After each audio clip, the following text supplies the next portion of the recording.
I had to visit the hospital earlier to visit a parish member who was dealing with some pretty significant health issues. And this is a very large hospital. When I got there, between the parking structure and the hospital complex is a very large, long skywalk.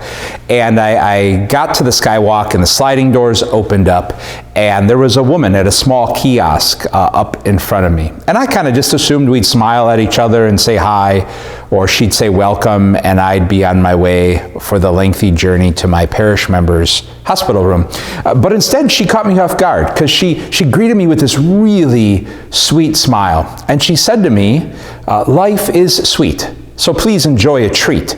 And then she pointed to a candy bowl on top of the kiosk. Now, I'm not normally the biggest sweets person, but I took a piece of candy, and it was extra sweet.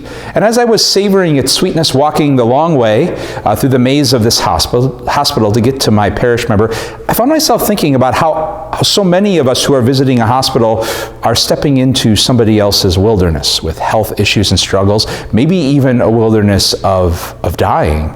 And how here was a person, a hospital employee, that was bringing some sweetness to meet people in the harsh wilderness that can be a hospital setting and the illness that brings somebody there.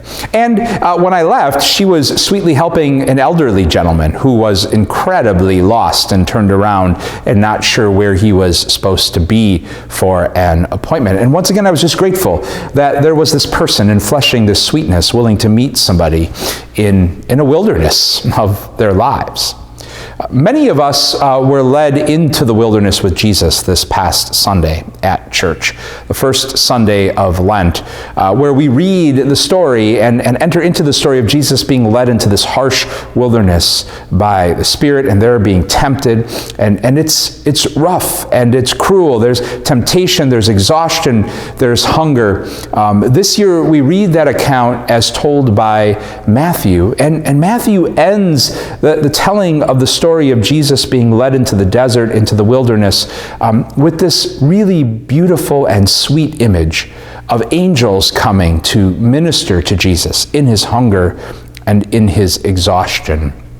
And there is a holy invitation in that for you and for me on our journeys of life and faith to pause and pray about. Number one, Lent makes very clear that sometimes our journeys take us through a deep and harsh and difficult wilderness. But to pause and pray on and reflect on where we encountered some sweetness meeting us in that wilderness. And it can be found in something as small and insignificant as a smile and a piece of candy.